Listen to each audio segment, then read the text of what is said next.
아멘. 주님, 주님을 사랑합니다. 아멘. 우리의 모든 삶이 다 주님의 것임을 고백합니다. 아멘. 오늘 진행되는 세미나 가운데 이수은 목사님과 박교일 목사님을 통해 하나님 아버지의 뜻을 우리가 발견하게 하여 주시옵소서. 하나님 아버지의 마음을 충만하게 부으시사 우리의 삶을 들여 하나님의 일하심에 동참되게 하여 주시옵소서. 네, 주님 우리에게 하실 말씀을 기대합니다. 아버지 우리에게 목적이 있으셔서 이곳 가운데 부르셨사오니 오늘 주님께서 하시는 말씀 아버지의 말씀으로 듣게 하시고 아버지 깨닫게 하시고 하나님 마음이 있는 곳에 우리의 마음이 주님의 시선이 있는 그곳 가운데 우리의 시선이 향하기를 간절히 소망하며 아버지 지금 주님이 간절히 원하시는 그 사역 아버지 지금 주님이 급하다 말씀하시는 그 사역 가운데 우리가 동참되기를 소망합니다. 아버지 우리를 이끌어 주시옵소서.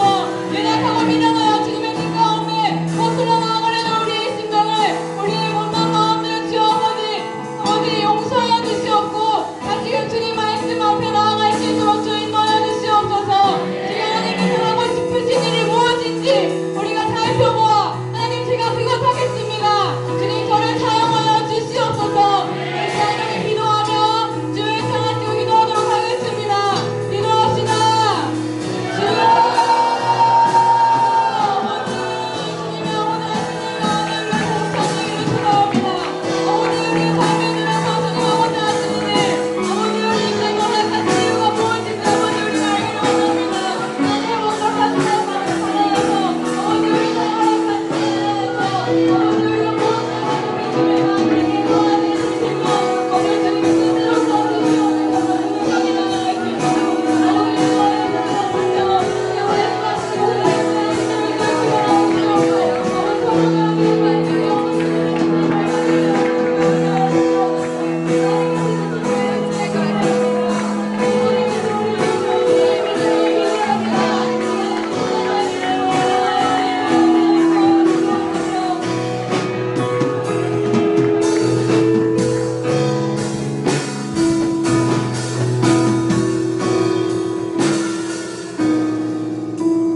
말씀을 기도하면 좋겠습니다. 오늘 세우신 우리 강사 목사님 한국 교계의 귀한 어르신입니다. 오늘 하나님께서 목사님을 통해서 한국 교회에 주는 메시지를 오늘 저희들이 귀 기울여 듣기를 소망합니다. 하나님 한국 교회 죽지 않았습니다. 다시 한번 일어나게 도와주옵소서. 이 간절한 기도 제목 가지고 세우신 강사 목사님을 위하여서 우리 하나님 앞에 기도하며 나갈 때 주여 세 번 외치며 기도합니다. 기도하겠습니다.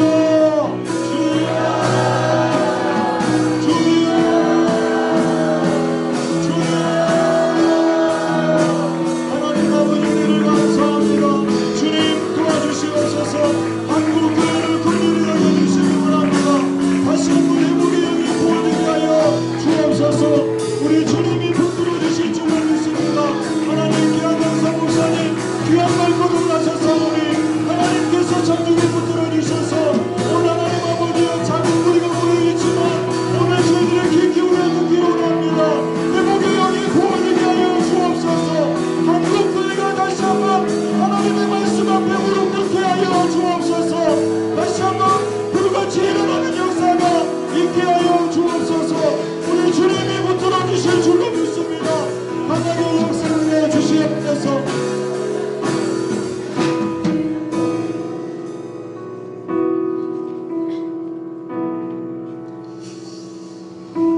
감사합니다.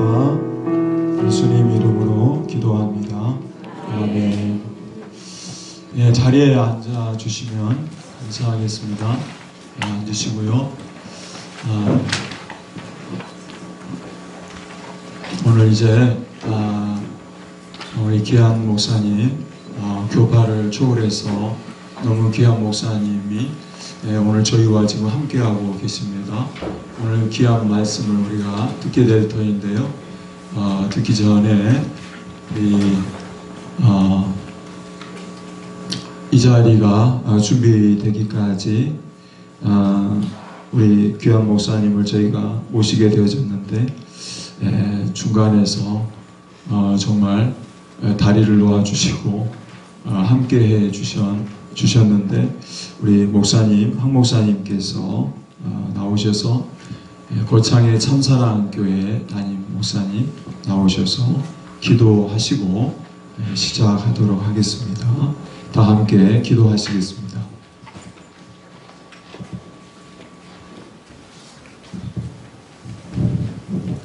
우리는 알 수 없지만 아버지의 모든 계획이 오늘 이곳에 집중하는 줄로 믿습니다. 우리가 그렇게 애를 쓰고 양육하고 훈련했는데 뒤돌아보니까 우리 아이들이, 믿음의 후대들이 어느덧 미종족이라는 불명예를 안고 이 한국교회가 지금 가고 있습니다. 이 시점에 귀한 이수호 목사님을 통하여서 새롭게 아버지 하나님 저출산 문제뿐만 아니라 믿음의 후대들을 살리기 위해서 애쓰고 수고하고 지혜를 다해 주셔서 모든 일들을 잘 감당하게 하시니 감사합니다. 원하면 당진에서 이곳까지 혼자 운전하면서 오고 또 가는 그 모든 길들 위에 성령님께서 붙잡아 주시고 또 오늘 또 이곳에서 말씀을 나눌 때에 우리가 그것을 아멘으로 받아들일 뿐만 아니라 우리 한국교회가 다시 살아나는 계기를 마련할 수 있는 그런 일들이 이곳에서부터 또 일어나게 하여 주옵소서. 사랑하는 종들에게 마음을 열어주시옵시고 감사한 목사님과 하나가 되어져서 마지막에 하나님의 뜻을 이루는데 쓰임을 받는 저희들 모든 형제들이 되게 하여 주시옵소서. 오늘도 마음의 문을 엽니다. 아버지 하나님 개입하시옵소서. 우리와 함께 하시옵소서. 이끌어 주시옵소서. 다시 오실 예수님 이름으로 감사하며 기도드립니다. 네, 이제 저희가 이순 목사님을 모시게 될 텐데요. 어쩌면은 우리 목사님은 굳이 제가 설명이 필요하지 않을 것 같습니다. 한국 교회 또 더 나아가서 대한민국 땅에 가장 이슈가 되는 문제를 열심히 아주 전하고 계십니다. 우리 모실 때 큰 박수로 환영해 드리겠습니다.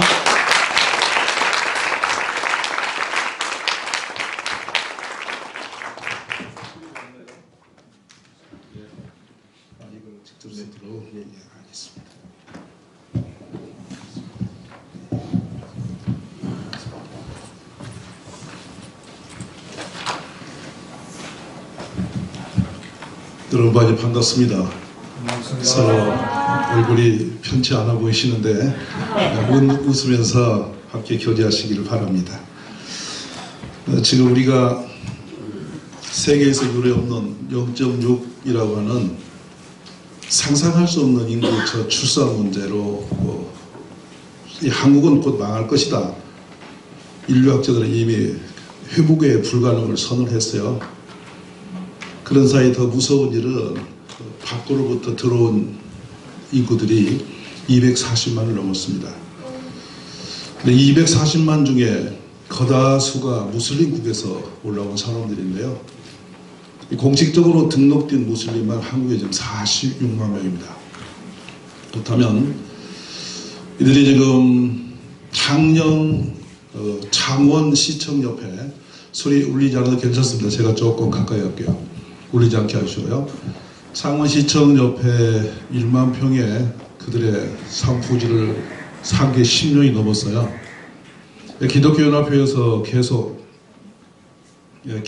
지금 그걸 저항운동을 해서 건축을 하지 못한 채 대구시장이 허가를 해줬죠. 그리고 홍종시장이 허가를 해줌으로써 이제 무슬림들의 사원이 대구에 지어지고 있어요. 거의 다 지었습니다. 그것뿐만 아니고 전주는 이미 정착이 끝났고요. 이태원 가장 좋은 곳에 무슬림 사원을 아주 세계적인 명소로 지금 발돋움했습니다. 또 할랄 식품이라는 걸로 우리나라의 음식 문화에 청소년들의 입맛이 들어서 젊은 대학생들은 할랄 식품 매우 선호도가 높습니다. 무슬림의 문화와 국가적인 힘과 재력이 두르고 있는 중이죠. 오늘 아침에 보니까 우리나라의 지방 인프라 작전에 썼던 예산 편성을 보고 제가 깜짝 놀랐는데 전라북도가 전국에 4%도 안 되는 인프라 비용을 넣었다가 다 빼버렸습니다. 국가가. 호남이 죽는 작업인데요. 호남 전북이 무슬림 전략지구입니다. 박근혜 때부터 익산에다 그 할랄 공장 터 만들려고 엄청 애썼던 것은 바로 그것인데, 한국이 버린 나라 호남을 그들의 나라로 만들자, 이게 전략이에요. 전남은 무한정으로 지금 무슬림의 천국이 되어가고 있는데요. 우리나라 먹거리 시장은 그들에게 다 뺏기고 있습니다. 그들이 생산하지 않으면 우리 농산물이 없어지는 그런 위기까지 가와 있어요. 그런데 놀랍게도 국가는 여기서 아무도 이런 문제를 들고 나오지 않습니다. 그냥 그렇게 세월이 흘러가고 아이가 없으면 그렇게 받아들이는 이렇게 이민 정책이 들어가고 있고요. 아마 내년도 되면 이민청이 우리나라에 공식적으로 출범할 거예요. 유럽이 제일 머리 아파하는 것이 이민 정책인데 우리 대한민국이 그걸 지금 본받아 가죠. 우리 매우 위험한 요소들이 가득한데요. 더 놀라운 것은 한국교회 76% 가까운 교회의 주일학교가 소멸했다는 거예요. 이런 문제 진단을 우리가 좀 심각하게 하면서 들어봤으면 정말 좋겠는데요. 제가 오늘 만든 자료들은 주로 많은 이제 우리나라의 정책적 분야들을 제가 이렇게 보여갖고 온 것인데, 보이시죠? 인구 분포도입니다. 제가 다행히도 저출산 대책위원으로 활동하다 보니까 자료가 민감하게 제 손에 옵니다. 그런데 보면 여러분 보이시죠? 100세 이상과 이렇게 쭉 내려갈 때 지금 0세에서 9세가 저 정도 숫자로 주저앉았으면 이제 끝나는 겁니다. 그래서 앞으로 이제 유효한 시간이 언제일까 하는 거는 출산 가임 여성군도 우리가 뒤로 들어가서 30대 미만으로 쭉 보시면 지금은 다 우리가 얘기 낳자고 뛰어들어도 4년 이내에 이걸 회복하지 못하면 답이 없는 그런 상황이 되었습니다. 그래서 이제 요 정도 됐으면 어떻게 할 거냐. 우리가 생명전책을 펴면서요. 94년, 5년, 6년, 7년, 8년 하면서 2000년 들기까지 급속도로 한 것이 어린이집을 만드는 거였어요. 근데 94년, 5년, 6년도에 김영삼 정부에서 IMF 바로 직전에 제일 공을 들였던 것은 법인단체였습니다. 종교법인. 교회가 어린이집을 했으면 하고 지원을 했는데 유감스럽게도 지금 2%가 안 됩니다. 종교법인이 갖고 있는 거. 근데 거기에 불교가 많이 들어와 있어요. 그리고 그때 가장 많이 활동했던 것이 원불교입니다. 원불교는 지금도 줄지 않습니다. 출산도 안 줄고 그대 숫자 안 줄어요. 계속 번성하고 있어요. 어린이 정책에 공을 들인 만큼 그 교단은 살아있는 거죠. 근데 기독교는 목사님들이 얼마나 야무진 애국자신지 국가가 하는 데다 손 안 대겠다고 손 싹 빼면서 선교원이 사라져 버립니다. 그때 잃어버린 아이들을 잡아올 방법도 없이 그냥 놓쳐버렸죠. 이게 우리 기독교의 허수였고요. 일부러 제가 이렇게 많은 얼마나 국가가 어린이 정책에 방어를 했는지를 보는 장면은 본문에 떠 있는 거예요. 어린이집의 유형만 8개예요. 여기다가 이제 유부 통합한다고 내년에 또 판을 벌렸는데요. 유치원과 이걸 합방시키는 거예요. 그러면 교육부가 할 것이냐, 여가부가 할 것이냐, 복지부가 할 것이냐, 이 싸움 또 판벌어졌습니다. 서로가 밥그릇 싸움을 하는데 실제적으로 실효적 상황이 오지는 않는다, 그 말씀을 드리고 있는 거예요. 이 오른쪽 거 들어오면 진행되나요? 밑에 있어요. 요거? 네, 밑에. 예. 아, 예. 여기 보시면 지금 이렇게 가정, 민간, 국공립, 유치원 쭉 들어가면서 사회복지법인, 법인단체라고 하는 것이 610개인데 지금 약 5년 사이에 어린이집에 소멸하는 것이 7,000개입니다. 소멸 단계예요. 그러니까 어린이집만 소멸하는 게 아니에요. 계속 모든 게 좀 주저앉고 있는데 여기 유치원과 어린이집 대비는 이건 내년에 합방할 겁니다. 자, 넘어가 봅시다. 그러면 이 장벽이, 아이를 못 낳는 장벽이 사회적으로 이렇게 봐요. 직장과 주택과 돌봄과 교육이다. 근데 가장 큰 높은 장벽은 교육 문제고요. 두 번째가 돌봄이에요. 그 셋째로 가면 이제 주택 문제고 직장 문제인데 한 가지 짚고 넘어가면 어떤 상태가 있냐면요. 97년도에 그 강남에 있는 대치동은 변두리였습니다. 아주 서민들이 모였었는데 그때 거기 아파트 32평이 약 9,500만 원대였습니다. 근데 현재 32억을 찍었어요. 그러니까 젊은 세대들이 목숨 걸고 달려가도 아파트 한 채 가질 수 없는 나라를 만들어 놨죠. 누가 했냐면 지금 50, 60대가 만든 작품입니다. 나중에 이런 부분은 좀 섬세하게 들어가면 대단히 가슴 아픈 일인데요. 젊은 다음 세대가 설 곳이 없이 만들어 놓고 직장 역시도 마찬가지죠. 예전엔 고등학교만 나와도 갈 곳이 많았더랬어요. 근데 지금은 대학을 나와도 갈 곳이 없습니다. 어쨌든 이런 젊은이들의 통로가 다 막힘으로 인해서 가정 세우기도 어렵고, 또 예전에는 이 돌봄이 얼마나 좋았냐면 가정에서 모든 돌봄이 다 됐어요. 애기 10명을 낳아도 엄마가 젖만 먹이면 됐지 애 업고 다니는 일이 없었어요. 왜냐하면 이모가 끌어가고 어디가 끌어갔어요. 근데 지금은 애 하나 낳으면 5년은 엄마는 꼼짝도 못해요. 그러니까 이제 맞벌이 아니고는 살 수 없는 구조가 되어 있는 나라에서 아이를 낳는 엄마들이 설 곳이 없는 거예요. 그러니까 애 하나 낳는 것도 버겁고, 둘 낳고 나면 이제는 거의 뭐 노후가 없어져 버리는 거죠. 왜냐하면 아이들에게 영어를 말할 수 있도록 열어주는 경비가 3억 5천이에요. 평균적으로. 그러면 두 애기 나면 7억이 있어야 되죠. 부모님이 목숨 걸고 돈 벌어서 영어 입 열어주고 나면 자기 노후가 없어져 버리는 그런 이상한 구도가 한국이에요. 자, 하나 더 넘어갑시다. 그런데 저출산 대응책으로 우리가 놀림당한 젊은이라 표현했는데 무슨 말씀을 하냐면, 출산 비용이 약 282조를 썼어요 그동안. 근데 그 비용이 간 것을 들여다보면 기가 막힙니다. 템플스테이가 스님 체험학교에 555억이 갔어요. 너 스님 체험이라고 머리 밀어서 어린아이들을 불교 체험학교 보내는데 555억이 갔고요. 그린스마스콜, 여기 뚜루누리, 교육부 NSC, 교육부 PRIMA, 또 성범죄 예방 강화, 해외 취업 지원금, 행자모 CTV 지원금, 이게 저출산 비용이라고 포장하고 있는 거예요. 실제는 젊은 엄마들에게 절대 도움이 되지 않는 비용만 날려놓고 허수를 친 것이죠. 얼마나 우습냐면 작년도에 교통 벌칙금 뜯어낸 것만치도 엄마들 손에는 안 갔어요. 비참한 나라입니다. 그런데 더 문제가 큰 것은 죽더라도 수도권에 살자. 젊은이들의 희망입니다. 2019년도 그 9월 1일이 우리나라의 치명적인 날입니다. 52.3%가 수도권으로 간 날입니다. 가슴 칠 일이죠.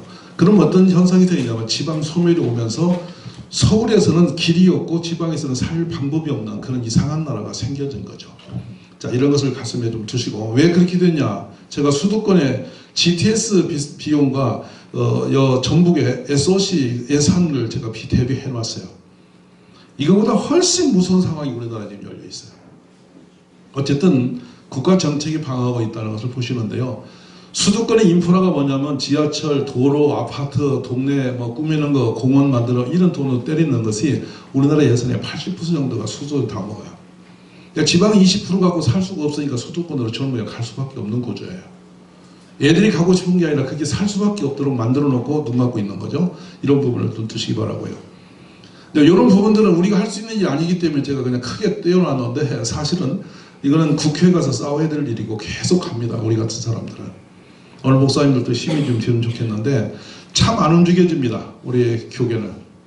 너 해봐라 하고 나중에 되고 나면 거기 올라가는 분은 많은데 같이 전투할 분이 참 없어요. 국회에 가서 계속적으로 이 부분을 이야기를 해야 되고, 지방 살리는 운동을 해야 되고, 끌어내리는 운동이 있어야 되는 것입니다.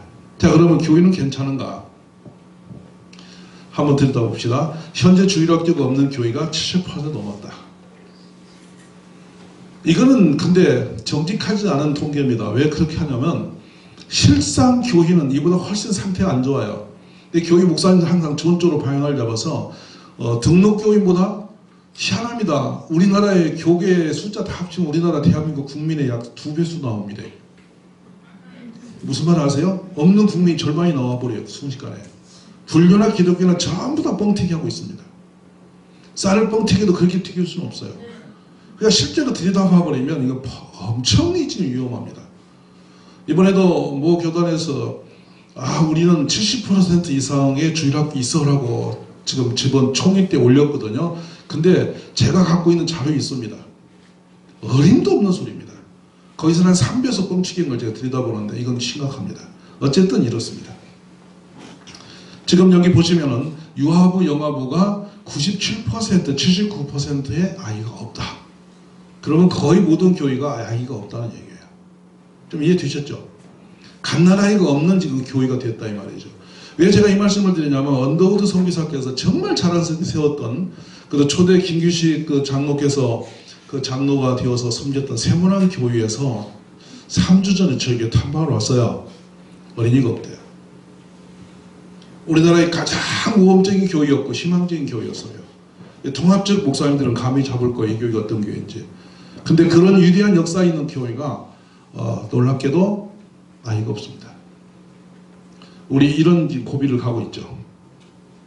그러면 교회는 이런 상황에서 좀 괜찮을 것인가, 아이가 없이 괜찮을 것인가.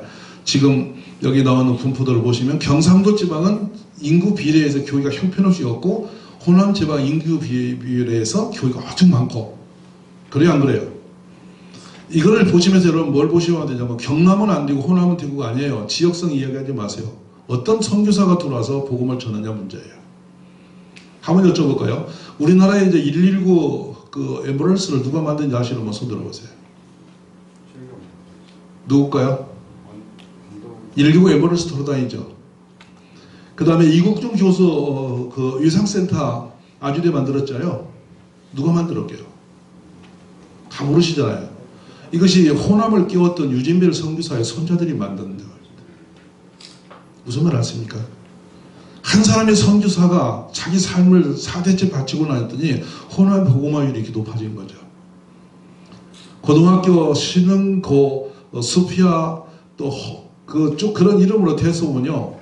영광 초중고 또 영광 여중고 이런 학교를 전부 만든 것은 선교사들의 작품이에요. 한남대도 유진별 선교사 손자가 총장으로 세웠고 유진별 선교사가 세월해서 그 바로 밑에 후손들이 세우고 그랬어요. 그러니까 결국에는 호남에는 미국의 북장로교회에 위대한 한 선교사가 들어올 거예요. 거기서 역사가 바뀐 거예요. 근데 이상하게 경상도는 좋은 선교사를 비켜갔습니다. 그리고 언더우드 선교사가 저 북한으로 신혼여행을 1600km를 걸어가면서 신혼여행을 두 부부가 도둑을 맞고 매를 맞고 미국 귀신 서양 귀신 왔다고 밤새 매를 맞고 물속에 담금질 당하면서도 1600km 걸어서 신혼여행길에서 복음을 전해서 저 북한 땅이 복음화된 거예요. 우리 한 사람의 소중함을 지금 제가 이해해서 이걸 짚고 가는 거예요. 지금 이 대한민국의 교회와 이 나라를 위해서도 이런 십자가 정신이 있는 성교적인 하나님의 일꾼들이 나와야 될 때라고 말씀드리는 거예요. 아멘이세요? 막연하게 국가가 그러다 누가 그러다 상관없어요. 외정 때 이런 길을 걸었던 선교사들이 이 땅에 있었기 때문에 복음화일이 서쪽으로 기울어간 거예요. 우리 바짝 정신 차리고 선교적 사명을 회복하시기 바랍니다. 저는 우리 젊은이들이 이런 꿈을 꿨으면 좋겠는데요. 오늘 학생들이 있으니까 한마디 짚어보면 그래요. 영국에서 4살박이 아이가 이 아버지 손을 잡고 엄마랑 같이 예배당에 앉았는데 인도 선교사가 와서 설교를 해요. 인도는 사람은 많은데 그 흑백 사진 띄워놓고 이렇게 새까만 사람은 많은데 선교사가 없어서 저들은 전부 다 신도인들이 되었고 하나님을 모르고 산다. 너가 누구든지 그곳에 갈 사람이 있으면 좋겠다고 그렇게 설교를 하고 사라졌어요. 4살박이 아이가 가슴에 결심을 합니다. 내가 그러면 인도 가리라. 근데 그 아이 13살에 아버지가 엄마는 6살에 돌아가시고 아버지가 사업에 실패해서 이 아들을 데리고 미국으로 이민을 가서 이 아들이 컸는데요. 아버지도 13세 때 돌아갔어요. 이롭고 힘들게 혼자 그 삶을 살아가면서 이 아들이 뉴욕대를 나오고 화랑개혁 신학교를 나오고 나중에 퍼린턴을 다니고 이렇게 해서 결국에 한국으로 들어오면서 나중에 의사가 되어 들어온 게 그게 여러분이 알고 있는 언더우드예요. 언더우드가 왜 여기로 오게 되냐면 그 기독교 잡지에 든 하나의 편지를 소개받으면서 조선을 알게 됩니다. 인도를 가려고 결심을 하고 선교훈련을 끝냈는데 놀랍게도 이수정이라고 하는 한국 통신사가 일본에서 복음을 만나고 그 성경을 그가 마가복음을 번역을 하면서 그가 편지를 띄우기를 조선의 어두운 땅 조선을 살려달라고 편지를 띄운 거예요. 근데 그게 너무도 애처로우니까 그 편지가 한 잡지에 올라갔는데 그거를 이 사람이 만나게 되는 거예요. 언더우드가. 조선의 1200만의 그 어둠에 있는 그 버림받은 민족을 살려달라고 그 애원하는 눈물의 편지를 받고 가슴에 그가 뜨거움을 가지고서 선교단체를 갔는데 보낼 돈이 없다고 모두가 다 거절합니다. 그러나 그는 그 부르심을 깨닫고 그가 일본을 건너서 조선 땅에 와서 한국의 교회를 세운 거예요. 그분이 세운 게 연세대학교고요. 그분이 세운 게 지금 세문안 교회고요. 우리나라 지도자들을 다 길러서 그분 손을 통해서 신채호 선생 영어를 배우고요. 그분 손에서 고아가 커서 김규식, 우리나라 미국이 최초로 대통령 세우려고 했던 애국자입니다. 우리나라의 3.1 운동의 깃발을 들도록 만들었던 뒤에서 그 작업을 철저하게 완전히 흠하게 이루었던 사람 바로 그분이 김규식이죠. 이런 분들이 한 사람의 선교사 4살 때 들었던 복음이 그 속에 자라나서 일어난 일들이에요. 지금 우리는 대한민국은 못할 게 없는 능력 있는 나라인 줄 믿으시고 그런 일들이 일어나기를 기도하시기를 바랍니다. 자, 다음으로 갑니다. 우리 지금 제가 큰 틀을 놓고 두 번째 저 중요한 문을 짚어보겠는데요. 첫 시간에 현장을 짚어보려고 하는 거예요. 한국교회가 소멸한 이유를 아시는 분?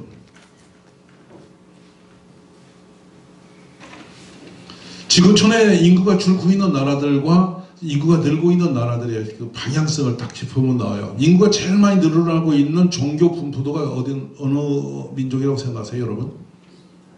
무슬림국이죠, 여러분. 지금 80억의 인구 중에 약 20억을 넘고 있어요. 근데 가장 빨리 소멸하는 종교가 어디죠? 어느 국가죠? 한국도 캐톨릭은 지금 붕괴했습니다. 우리나라 이 판에도 캐톨릭 숫자 늘었습니다. 근데 가장 빠른 속도로 눈에 띄게 아이들을 잃어버린 그 하나의 종교로 표현합시다. 기독교입니다. 미국도 출산이 지금 어렵거든요. 왜냐하면 멕시카는 저쪽에서 올라오는 이민 정책을 쓰지 않으면 미국 굉장히 어려워요. 주커버커도 미국 사람 아니고요. 잡스도 미국 사람 아닙니다. 수리아 사람이에요. 근데 미국을 앞서가고 끌고 있는 건 전부 다 이민들이 온 사람들인데 그들은 우수 인자만 받아들인 이민 정책을 쓰니까 그런 일이 일어났어요. 우리는 그럴 수도 없죠.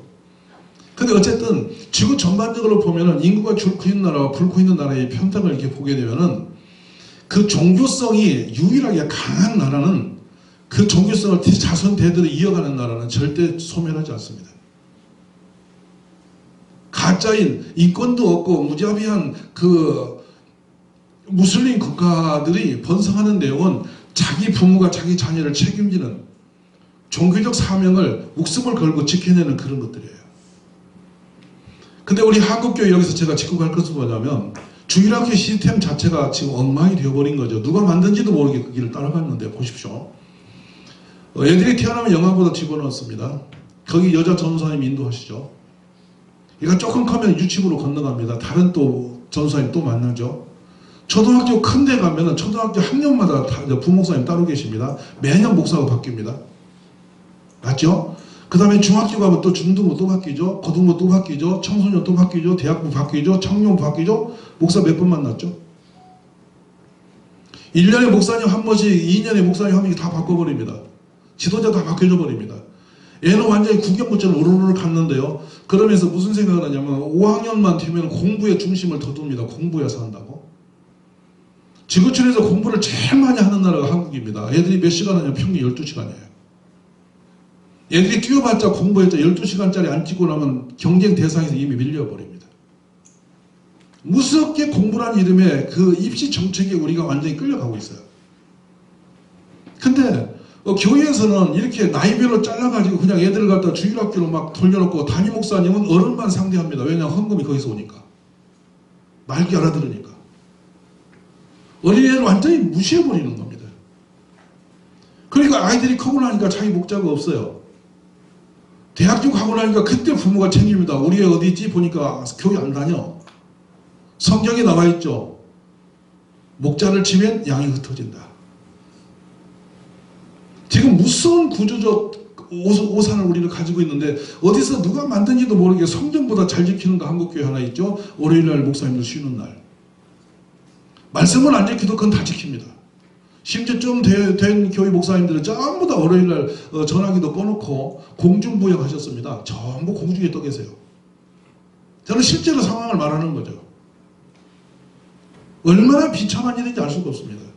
성경은 안 지켜도 안식년은 지키고 안식일은 안 지켜도 목사 쉬는 날은 지키는 이상한 나라가 되어버린 거예요. 저는 목사로서 이걸 우리가 회개해야 된다고 지금 찌르고 있는 거예요. 목사가 제일 바빠할 날이 월요일이거든요. 왜냐하면 결석한 성도를 언제 챙기는 가장 따끈합니까?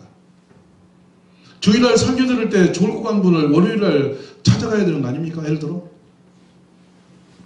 영혼이 권고하니까 잠든 거 아니에요. 근데 그것을 내버려두고 다음 주에 안 오면 또 있다가 막 월요일날 쉬어놨다가 식어진 뒤에 전화하고 이런 식이 되니까 양을 못 지키는 거예요.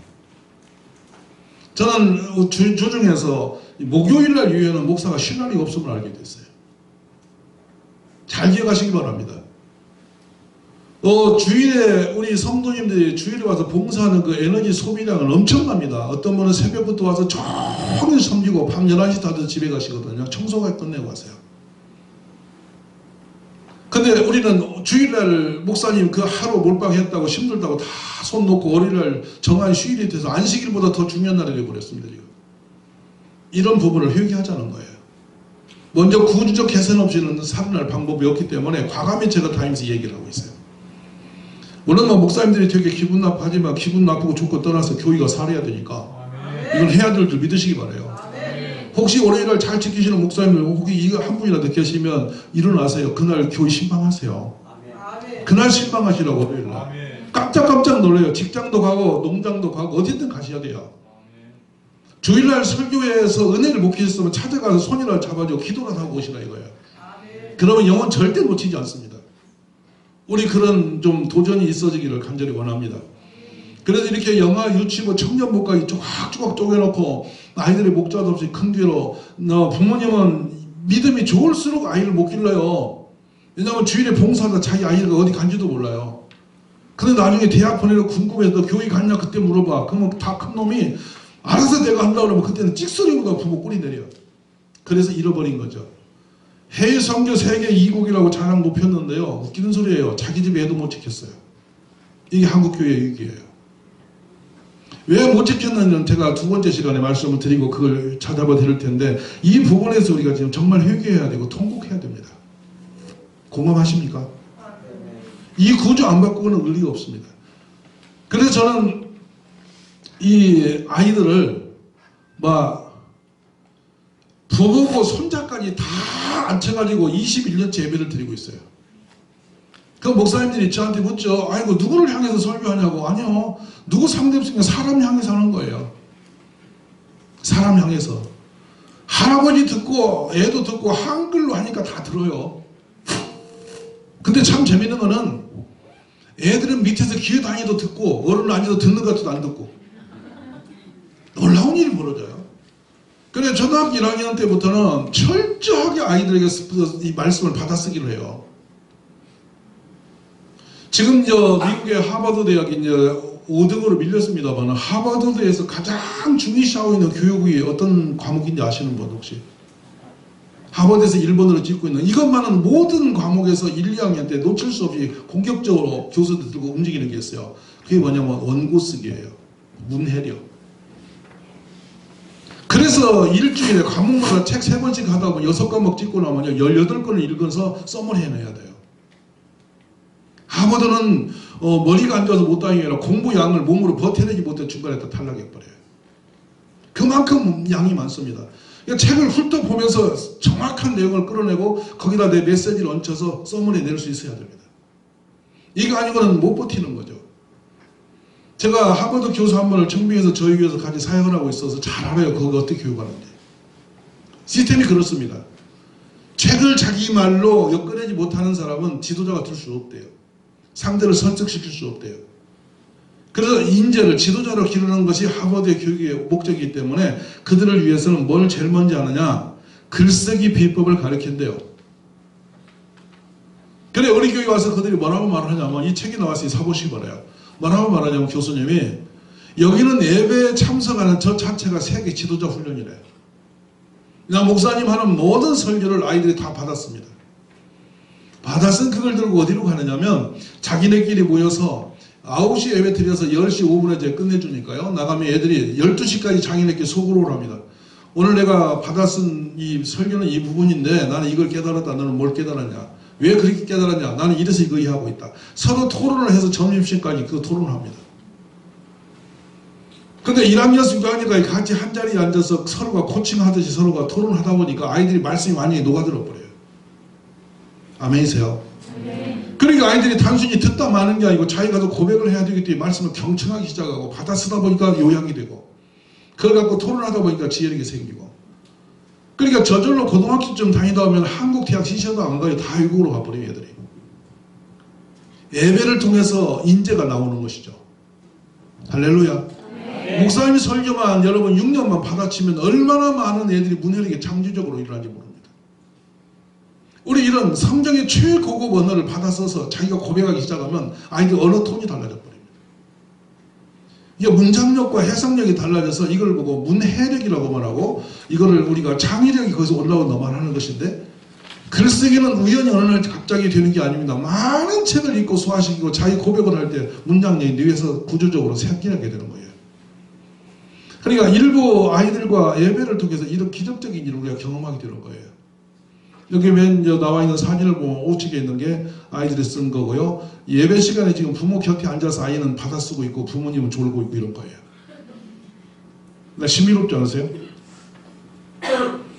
나와서 이제 자기 고백을 모여서 하는 장면들이죠. 선생님 코치합니다. 우리 전사님 코칭하고. 여기는 우리 목사님들이 이 토론을 소그룹 운영을 잘하는 목사님 치고 목회 못하는 분이 없어요. 중업파적으로 합동체의 목사님 11분이 저희를 통해 갔는데 그분들은 개척교회를 해서 지금 다 1000명 다 넘었어요. 이 그룹핑을 할 줄 알기 때문에요. 성도 한 명 만나면 한 명 불러 앉혀놓고 둘 앉혀놓고 그룹핑하고 3명 앉혀놓고 그룹핑하고 4명 그룹핑하고 이거 6개월만 하고 나면 금방 50명 됩니다. 내가 배운 거 아는 거 너무 자랑하고 있고 막 가서 알려주고 싶으면 다른 그냥 내비터도 같이 적고 합니다. 그렇게 서로가 연결 구조를 계속 되다 보니까 전도하라는 내용이 아니라 내가 알고 있는 게 너무 좋아서 예수님을 갖다 주고 싶어서 말하다 보니까 이웃 사람에게 전도가 저절로 되어지므로 이 그룹핑을 통해서 교회가 부각하기 시작하는 거예요. 아멘이세요? 아멘. 어린이들이 이 서로의 토론을 하다 보면은 5학년, 4학년 때부터 지도자의 자리에 가서 자기의 팀을 맡기 시작하는데 4학년 때부터 선생 노릇을 하는 거죠. 코칭 스텝이 되는 거예요. 일종의 멘토가 되는 거죠. 그러면 이 아이들이 이제 중학교쯤 되고 나면 자기가 기른 애들이 뒤에 오르고 있잖아요. 자기가 선생님으로 키우는 애들이 밑에 오고 있는 거예요. 그 아이가 난 평생 동지가 되어서 대학교 가면 난리가 납니다. 그 언니가 대학 가면 애들이 쫙 중학생들이 꽃 사가지고 언니 만나러 가고 이래요. 그러다 보니까 이 그룹이 뗄 수 없이 견고해져서 믿음 생활을 못할 수가 없어요. 서로가 그 믿음으로 뭉쳐있기 때문에. 이런 그림들을 그려보시자는 거예요. 자, 그래서 저희가 지금 이걸 하고 있는 데서 우리가 제일 많이 제가 관심을 가지고 세 가지 큰 틀을 보면 얘가 혼자 막 하는데 이거 조절 좀 해주시죠. 목사님 컨트롤 좀 해주세요. 슬라이드로 그냥 넘어갔는데 네. 지금 여기 보면 인성과 영성과 지성을 아니야 이거 계속 안 가도록 스톱시켜주세요. 손 터치를 해주세요. 슬라이드 자동으로 넘어갔어요. 네. 이 부분을 제가 이야기하는데 잘 들으십시오. 제일 중요한 게 인성, 지성, 영성이 구조적으로 우리를 압도할 수 있는 하나님의 성품이에요. 이 세 가지 조직으로 공부하지 않고 훈련하지 않으면 좋은 인재가 될 방법이 없는 거예요. 아멘이세요? 자, 그래서 이 부분에 제가 교육에서 집중하고 있는 교육 프레임은 바로 이 부분입니다. 인간적으로 자기 자신도 이웃도 인정하고 사랑하고 존경하지 못하는 사람이 좋은 인재가 될 방법이 없죠. 그래서 제일 중요한 거는 먼저 인격적으로 여기에 자동 슬라이드로 계속 넘어가는 부분이 있는데 이 부분에 고정 좀 해주시죠.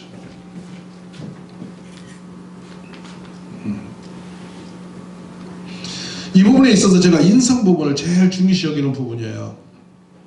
저에서 그러니까 마침 학생들이 있는데 이 학생들이 인성을 잡기 위해서는 한 사람이 악기 하나 이상을 다루게 만들고요. 매일 책을 읽고 성경을 읽고 또 기독교 세계관으로 정체성을 주고요. 어쨌든 이 언어적 애절감을 상하지 못하면 우리 방법이 없어요. 이걸 좀 껐다 다시 해주시죠.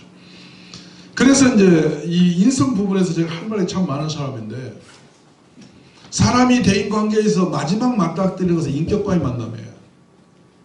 얼굴 좋고 뭐 성공적인 어떤 뭐 꿈이 가고 다 좋아요. 다 좋은데 마지막에 마주쳐서 평생 가느냐 못 가느냐 정리하는 것은 인격적인 문제에서 걸려들어요. 그러니까 좋은 친구, 평생 친구는 인격 좋은 사람은 좋은 사람끼리 평생 친구가 되는 건데 인격이 무너지면은 좋았던 친구가 원수로 다 바꿔버립니다. 그러므로 나쁜 인격을 가진 사람은 좋은 길을 걸어갈 길이 없죠. 왜냐하면 자기에게 찾아온 사람을 다 원수 만들어 다 털어버리기 때문이죠.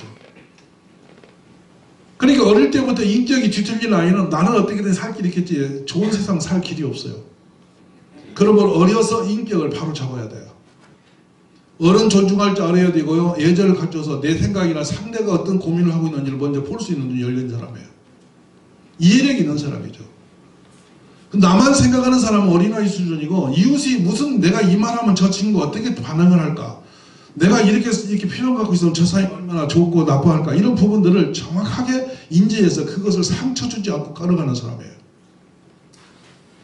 이런 인격성 훈련이 안 된 사람은 앞으로 지도자로 갈 방법이 없다는 말씀을 드리는 거예요.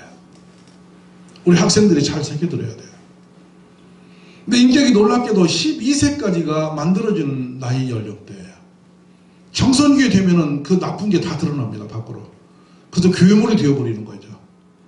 그리고 나이 들면 이제 너무나 자기도 이제 힘드니까 서서히 그걸 조율하면서 폭이 좁아지기 시작해요. 그 폭이는 넓은 인격으로 방법이 없는 사람이죠. 우리 청소년들이 좋은 인격자 되기를 기도하세요.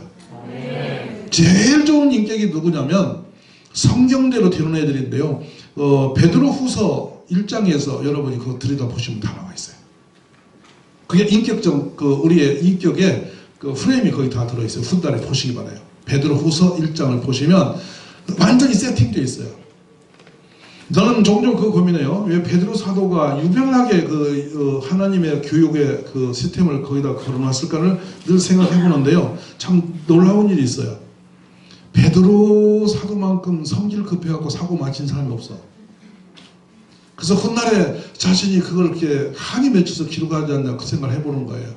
우리 친구들 베드로후서 많이 읽으세요. 아멘. 그리고 거기서 시킨 대로 하세요. 1번의 인격은 믿음의 인격이에요. 신뢰. 신뢰는 하나님을 믿는 게 아니고 내가 너한테, 너도 나와 서로가 믿을 수 있는 사람이어야 돼. 맞아 안 맞아? 옆에 친구 믿을 수 있어? 한번 눈 한번 봐봐. 이 인간 믿어도 되나? 인간 하는 말 믿을 수 있어? 10년 후도 인간이 내 곁에 있을 것 같아? 이건 생각하면 끔찍한 일이 한두 가지가 아니야. 왜 우리가 이렇게 부실하냐? 슬라이드에서 걸렸던 것 같아요.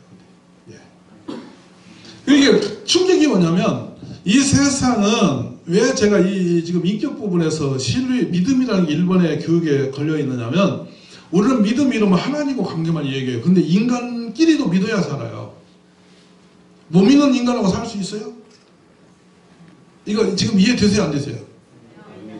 우리 청소년 보고 제일 세상에 못 믿을 사람 누구냐면 다 엄마라 그래요. 저는 솔직히 임상하니까 제가 청소년 사역을 많이 하잖아요. 근데 애들이 초등학교 3, 4학년들에게 세상에서 제일 못 믿을 사람 누구 해놓으면 엄마 이런 거예요. 제일 미운 사람 엄마. 그러니까 엄마를 말할 때는 필요는 한데 가까이 있어서는 안 들을 사람. 말은 많은데 똑같은 말을 계속 하면서 너 사랑해서 산다는 거 지겹대. 나 그만 사랑하래.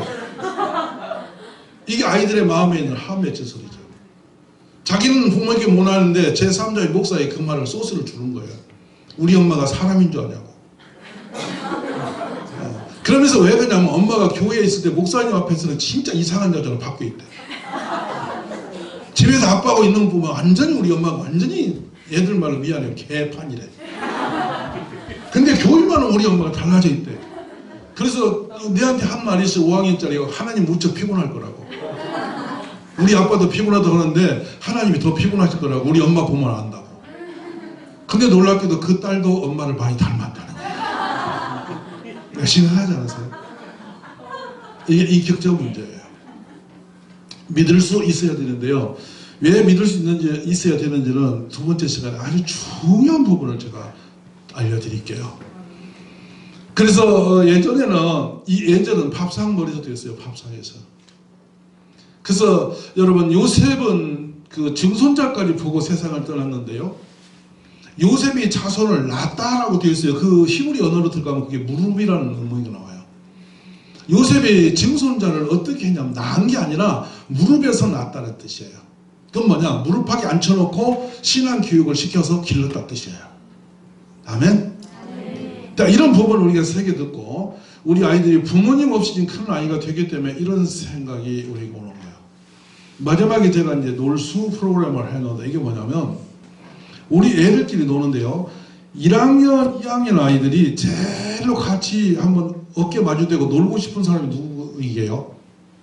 1, 2학년 동생들이? 예, 6학년, 5학년 언니하고 개겨보는 거예요. 1, 2학년 때는 꿈이에요. 그래서 언니가 머리 자르면 지도 잘라야 되고 언니가 뭐 이상한 거 그다음 지도 이상한 거 흉내내야 되고 언니가 이렇게 걸으면 지도 이렇게 걸어야 돼요. 왜냐면 되게 닮고 싶은 거야. 로망 시대예요. 무슨 말 알죠? 심지어 언니가 눈을 껌뻑 그러면 지도 껌뻑 되겠다. 그렇게 닮아보고 싶고 놀아보고 싶은 거죠. 근데 5학년, 6학년 언니가 1학년하고 놀고 싶은 언니 있게요? 미쳤냐 내가 쟤하고? 이거 껄쩍거리고 다 거친거리. 근데 4학년 때부터 1, 2, 3, 4학년 아이들을 하나씩 이렇게 한 팀씩을 맞게 만들어요. 그러니까 유치한 놀이를 시켜요, 제가. 아주 유치한 노래. 그 놀이는 이 세상에서 이 어른들이 인생을 살면서 제일 가장 행복한 지능적 연대가 몇 살 때라고 생각하시는데요, 어르신들은? 이게 어린이 교육의 아주 중요한 부분이고 삶의 지표입니다. 지성적으로 높을수록 박사들끼리 살면 이혼율이 굉장히 높아집니다. 고차원적 이혼합니다. 근데 가장 행복한 연령대비의 삶의 기준틀을 정해놨어요. 이게 심리학자들과 사회학자들이 만들어 놓은 건데요. 몇 살짜리가 최상급으로 행복하냐고 봤더니 5살짜리래요. 그럼 5살짜리가 어떻게 노는가 제가 보죠. 우리는 유치원이 있으니까 보면은 5살짜리는 모래 한 주먹하고 돌멩이 하나하고 나뭇잎파리 10장만 주면 종일 놀아요. 오빠 했다, 이모 했다가 아빠 했다, 언니 했다 이러면서 종일 놀아요. 이게 뭐죠? 별거 다 합니다. 지네끼리 가상 소설을 씁니다. 이건 집이라고 하자. 이건 네가 언니 해라. 내가 고모한다. 이 사람들 별거 다 하고 종일 뒤집어 엎어타고 놀고 있어요. 맞아요, 안 맞아요? 근데 어른들은 양말만 잘못 벗어나서 부부싸움 나요. 그러니까 피곤한 게 인생이에요. 그래서 여러분 우리 아이들을 행복하게 해주는 놀이는 동생하고 놀아보면 5학년짜리가 철이 들어요. 엄청 원희스러워져요. 그 아이가 집에 가면 부모님이 감동받습니다. 네가 어떻게 컸냐 그래. 왜냐면 어린아이의 시중을 들다 보니까 지금 어른스러워지는 거야. 그래서 제가 보는 거죠. 옛날에 우리 부모들이 9살 때 장가 보는 이유를 알겠더라고요. 9살 뒤면 장가 가는 거다. 남자친구들 알았나? 애기가 절대 아니야. 그래서 11살 뒤면 아빠 되는 거야. 얘들이 우리 할아버지들이 그랬어. 니네 할아버지도 그랬다고. 할머니는 12살. 알았나? 5학년 할머니는 애기 낳고 9살 할아버지는 장가 간 거야. 그래서 12살 신부가 9살 신랑을 엇구댕이 했어. 철이 안 들어서. 그러고 살면서 우리 옛날에는 이혼 없이 잘 살았잖아, 우리 할아버지들이. 그래서 자손을 12명, 13명 낳았어. 지금은 너무나 공부 많이 해서 살기 어려운 거야. 알아듣겠어요? 어쨌든 1학년하고 5학년, 6학년까지 이렇게 팀을 구성해서 놀다 보면은 4학년, 5학년, 6학년 3년 동안 리더가 되어지고 1, 2, 3학년 때 자신은 이게 멘티가 되어서 따라다니면서 언니 하는 모습을 배웠고, 그래서 어떤 애는 3학년 뒤면 손 들고 와요. 나도 언니처럼 팀장이 되고 싶대. 왜 언니처럼 하고 싶은 꿈이 있는 거야. 그래 이제 제가 홍은혜는 아이에게 맡겼어요. 맡겼더니 얘가 얼마나 재밌냐면 주일날 뭘 꾸러미를 들고 다니고 보니까 애들 줄 걸 다 갖고 왔는데 가서 노는 걸 보고 제가 너무 기가 막혔어요. 뺑 앉혀놓고 눈깔사탕을 100개 넣고 내 말 똑바로 들고 줄게 이러면서 3학년짜리가 2학년 데리고 그러고 앉았는데, 이야, 내 너무 놀랐어요. 이게 인격적 훈련이에요. 그러니까 2학년짜리야 그냥 주면 더 좋지, 그냥 주면 그런 거 없어 이러면서 혼내면서 가르치고 있어. 야, 여러분 재밌지 않으세요? 이 인성 훈련을 자기네끼리 이 수요일날 하도록 만들어주는 거예요. 앞으로 그렇게 커보시기 바라요. 선생님하고 만나기 너무나 거리가 있잖아. 근데 5학년 언니가 나 산수 가르치면 2학년은 되게 행복한 거야. 알아듣겠어요? 2학년들이 제일 좋아하는 오빠는 4학년 오빠고, 이 동네는 안 그런 모양인데 대충 그래. 한 2살 위에 오빠가 그렇게 좋을 수가 없어. 그리고 오빠가 동생 2살 밑에 여동생 만나면 되게 철들어요. 의젓한 남자처럼 생각해봐. 얼마나 웃기는지 모르겠어. 우리 그렇게 해서 저는 팀을 구성해서 인성훈련을 집요하게 시켜나갑니다. 수요일날은 공부 아예 안 해요. 그랬더니 이놈들이 얼마나 재밌는, 집에 안 가가지고 수요 예배에 다 앉아서 예배 드리고 와요. 부모님이 데리러 오니까 보통 애들이 밤 10시에 이제 집에 가는데 아주 그때는 거의 뭐 예배당 애들이 다 앉아 있어요. 그런 기회를 만들어 보시기 바라고요. 영성, 성경 읽기를 같이 합니다. 1년에 최하 우리 아이들은 전부 다 성경 1독을 그냥 되는 시스템이 그렇습니다. 다 하고, 또 놀라운 것은 매일매일 그 성경 말씀을 외우는데 식사 시간이 되면 성경 한 절을 외워야 밥을 줘요. 근데 팀으로 하기 때문에 7명이 한 팀에 식탁에 교제를 하면서 앉아 있는데 그 중에 한 명만 성경을 못 외우면 7명이 다 굶식이에요. 그러니까 못 외우는 동생이 있으면 땀을 흘립니다. 가르쳐 지들이. 내 말 알아듣죠?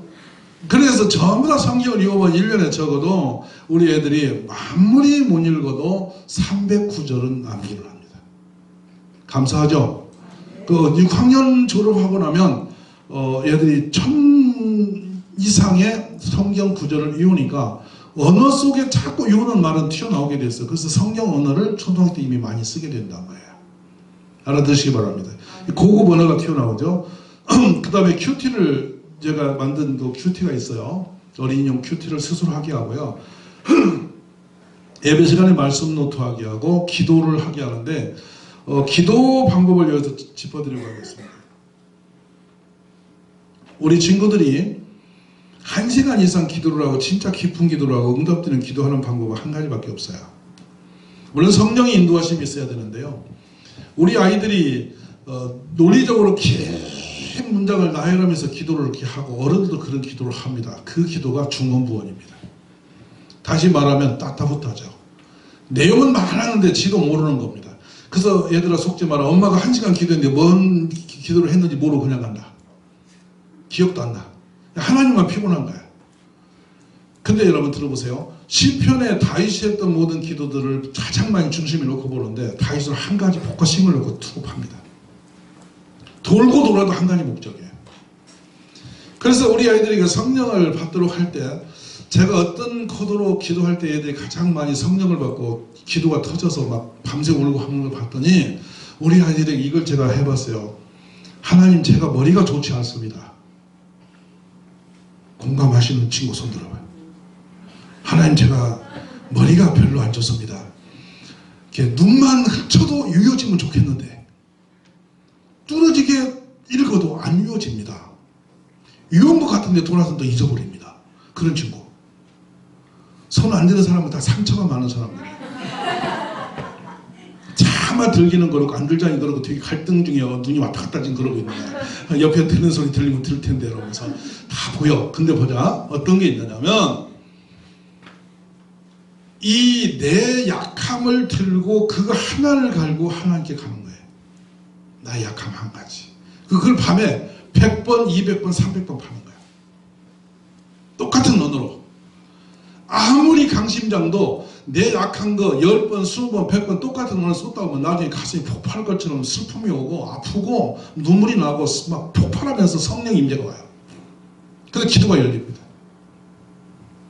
그러니까 최상의 기도는 여러 소리 번복지지 않고 한 가지 말씀을 두고 계속 그것만 파는 거예요. 우리 한번 임상해 보시기 바랍니다. 그러니까 아이들이 이제 불바다가 되어서 금요일날 되면 밤 12시까지 계속 기도하는 아이들이 다 기도판이 되어버리죠. 우리 이런 훈련을 해보시면 좋겠고요. 마지막으로는 이제 영어는 세이라 해서 그냥 마구잡이 계속 말로 표현하는 언어를 아예 막 언어적 영어로 계속 하다 보면 영어가 내 입에 붙고 그러면서 영어가 되고 이렇게 훈련을 시키면서 하고요. 수학은 초등 때 아이들에게 수학을 우리나라에 제일 힘들어하는 게 수학인데요. 이 지상에서 수학을 제일 잘하는 나라가 어디게? 우리 학생들. 어디? 어떻게 그렇게 들었어? 핀란드는 교육에 실패했다고 책이 나왔는데 제일 최상의 수학을 쓰는 애들이 인도 애들입니다.